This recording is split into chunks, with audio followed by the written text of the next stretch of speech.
बंटवारा कर लेते हैं। क्या कर लेते हैं? बंटवारा। बोलिए।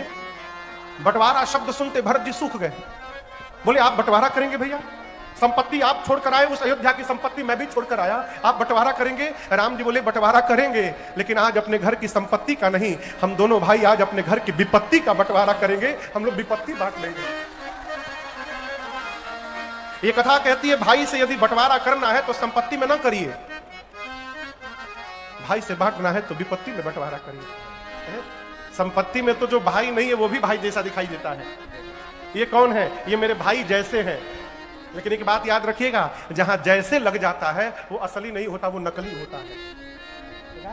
अपने भाई को नहीं कहा जाता कि ये भाई जैसे हैं, भाई भाई होता है। राम जी ने कहा बांटी अभिपति सबही मोहि भाई, तुम ही अवध भरी बड़ी कठिनाई। 14 वर्ष मैं वन में रहूंगा, 14 वर्ष आप अयोध्या में रहेंगे। भरत जी चरणों में गिर गए, बोले प्रभु नाथ भयो सुख साथ भय को, हम अभिषेक की सामग्री लाए हैं, प्रभु आज्ञा हो तो आज ही अभिषेक हो जाए आपका। राम जी बोले नहीं, लौटने के बाद। अत्रि मुनि जहां बोले वहां सुरक्षित करिए। आप कभी चित्रकूट जाइए तो वहां बगल में कुआं है, बांदा और चित्रकूट के बीच में, जिसका नाम है भरत कूप। उसी कूप में जाकर अत्रि मुनि ने राज्याभिषेक की सभी सामग्रियों को सुरक्षित कराया और कहा भरत जी आज के बाद इस कूप का नाम भरत कूप होगा। जो भी इसके जल को अपने ऊपर छिड़क लेगा, सभी तीर्थों में स्नान करने का फल उसे सहज प्राप्त हो जाएगा। इस कूप की महिमा होगी। 5 दिन भरत जी पूरा चित्रकूट का दर्शन किए। 4 बैठकी हो गई है, अब अंतिम बैठकी भई 6ठे दिन। भरत जी ने राम जी से विदा मांगा और यहां दर्शन करिए, ये नहीं कहा कि भैया आज्ञा दीजिए, बड़ा गूढ़ शब्द है। भरत जी क्या बोले? अब गोसाई मोहि देहु रजाई। भरत जी कहते हैं प्रभु अब आप मुझे रजाई दीजिए। रजाई माने राज आज्ञा। आप भाई बनकर के मत कहिए जाने के लिए, आप राजा बनकर के कहिए राज आज्ञा दीजिए। भाई बनकर कहिएगा प्रेम में कहीं ना जा पाऊं, राज आज्ञा दे देंगे तो मुझे जाना पड़ेगा। हे प्रभु मुझे जाने के लिए कह दीजिए। सेवों अवध अवधि भरी जाई। राम जी खड़े होकर भरत जी को हृदय से लगाए हैं, खूब शिक्षण दिए हैं, कैसे कैसे व्यवहार करना है, कैसे रहना है। भरत जी सुन तो रहे हैं लेकिन मन में संतोष नहीं है। क्यों? भरत जी अपने साथ चिन्ह चाहते हैं। हमारे गुरुदेव भगवान कहते बाबू राम जी का यहां पर एक नवीन अवतार हुआ। भरत जी को देने के लिए राम जी ने अपने आप को ही पादुका के रूप में परिवर्तित कर दिया एक रूप से, और भरत भैया को दिया। प्रभु कारी कृपा पावरी प्रभु कारी कृपा पावरी सादर भरत शीश धरिले, सादर भरत शीश धरिले, चरण पीठ करुणा निधान के, चरण पीठ करुणा निधान के, जनु जुग जामिक प्रजा प्राण के, जनु जुग जामिक प्रजा प्राण के, भरत मुदित अवलंब लहे, भरत मुदित अवलंब लहे, अस सुख जस सिया राम रहे, अस सुख जस सिया राम रहे, अस सुख जस सिया राम रहे। जैसे प्रभु ने पादुकाओं को दिया, भरत जी ने सिर पर धारण किया। भरत भैया को लग रहा है कि पादुकाओं के रूप में स्वयं श्री सीताराम जी ही अयोध्या वापस जा रहे हैं। विदा के समय प्रभु ने भरत जी को हृदय से लगाया है। दोनों भैया बहुत रोए हैं। ये दृश्य देखकर देव समाज भी दुखित हो गया। यथा योग्य दोनों समाज को दंड प्रणाम करके भगवान ने विदा किया और चित्रकूट से अयोध्या पहुंचने में भरत जी को 9 दिन का समय लगा। दोनों समाज अयोध्या पहुंचा है। श्री जनक जी महाराज 5 दिन में राजपाट की व्यवस्था सुदृढ़ करवा करके माताओं से गुरुदेव से विदा लेकर अपने समाज के साथ मिथिला चले गए। भरत भैया भगवान की पादुकाओं को राज सिंहासन पर ले जाके पधरा दिए। क्यों? राजा राम। शत्रुघ्न भैया को माताओं की सेवा में लगाएं।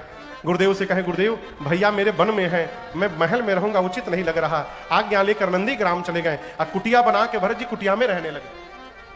नित्य भगवान के चरण पादुकाओं की पूजा करते हैं। नित्य पूजत प्रभु पांवरी प्रीति न हृदय समात। और आपसे कहूं, कोई भी निर्णय लेना होता है तो भरत जी पहले प्रभु की पादुकाओं से अनुमति मांगते हैं। मांग मांग आयसु करत राज काज बहुमान। भरत जी धरती पर नहीं सोते। भरत जी सोचे मेरे भैया धरती पर सोते होंगे, मैं सेवक हूं, सेवक को नीचे सोना चाहिए। भरत जी धरती में गड्ढा खोद के गड्ढे में सोते हैं। ये दृश्य देखकर अयोध्यावासी भरत जी की जय जयकार करते हैं। गोस्वामी तुलसीदास जी महाराज अयोध्या कांड की कथा पूरी करते हुए कहते हैं, सिया राम प्रेम पीयूष पूरन होत जनमन भरत को मुनि माना अगम जमानियम सम तम विषम आचरत दुखदाह तारिदम मधुसन सुजशमी स अपहरत को दुखदाह तारिदम मधुसन सुजशमी स अपहरत को कलिका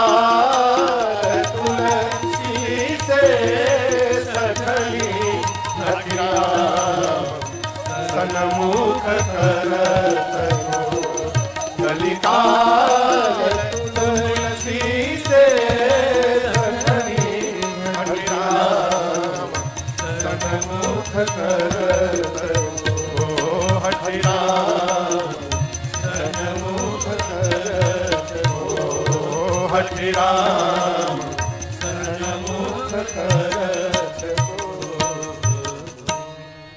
इस छंद को हम और आप भरत भैया के नामकरण संस्कार में गाए थे। भरत जी पात्र है, हो बर्तन है, और भरत जी रूपी बर्तन में क्या भरा है तो श्री सीताराम जी का प्रेम रूपी अमृत भरा हुआ है। श्री राम प्रेम पीयूष पूरन होत जन्म न भरत को। गोस्वामी जी कहते हैं यदि भरत जी जन्म न लेते तो जो अष्टांग योग मुनियों के मन को अगम है उसको सुगम कौन कराता। जीवन में दरिद्रता का दाह, जीवन के विकार, इन सभी दोषों का हरण कौन करता है?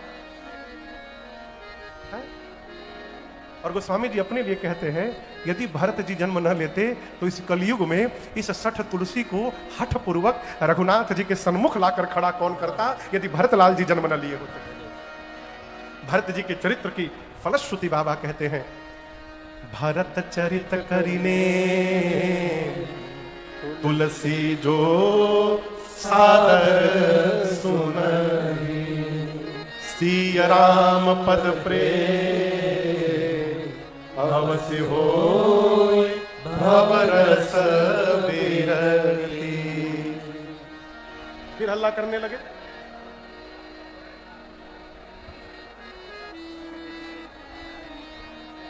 भरत जी के चरित्र की फलश्रुति है।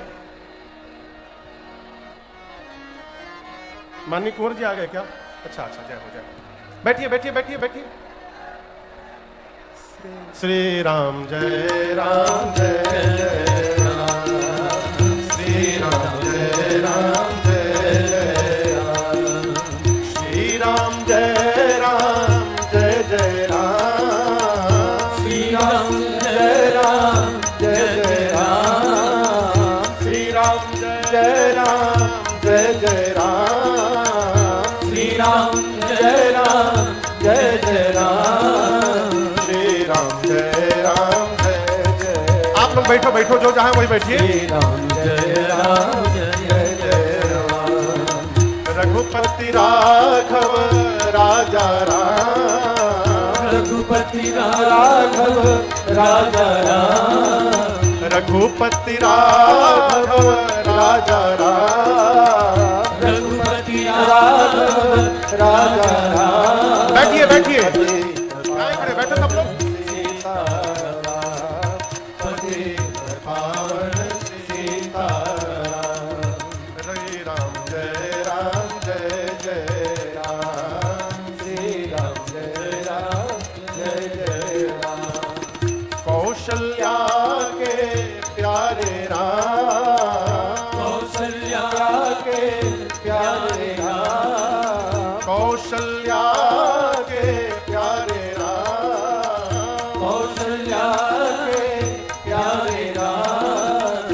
दशरथ राज दुलारे राम, दशरथ राज दुलारे राम, श्री राम जय राम जय जय राम, श्री राम जय राम जय जय राम।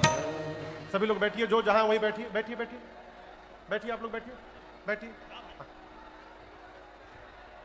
जिनकी अध्यक्षता में ये कथा चल रही है, पहले दिन मैंने आपको स्मरण किया, परम आदरणीय माननीय कुंवर श्री रघुराज प्रताप सिंह जी आज यहाँ उपस्थित है। बहुत बहुत स्वागत, अभिनंदन आपका, जय हो।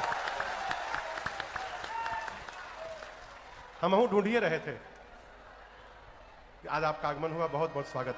हाँ तो आप लोग बैठिए, जो जहां वहीं बैठ जा। हाँ। भरत जी के चरित्र की फलश्रुति। अरे अरे भैया, मुझे भारद्वाज भैया जी बड़े अद्भुत वक्ता है।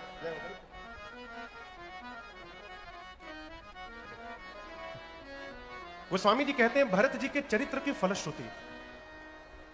भरत चरित करीने तुलसी जो सादर सुनहि। भरत जी के चरित्र को नेम यानी नियम पूर्वक आदर के साथ जो श्रवण करेगा उसके जीवन में दो कार्य अवश्य होंगे। पहला, सिया राम पद प्रेम अवश्य होई भवरस विरति।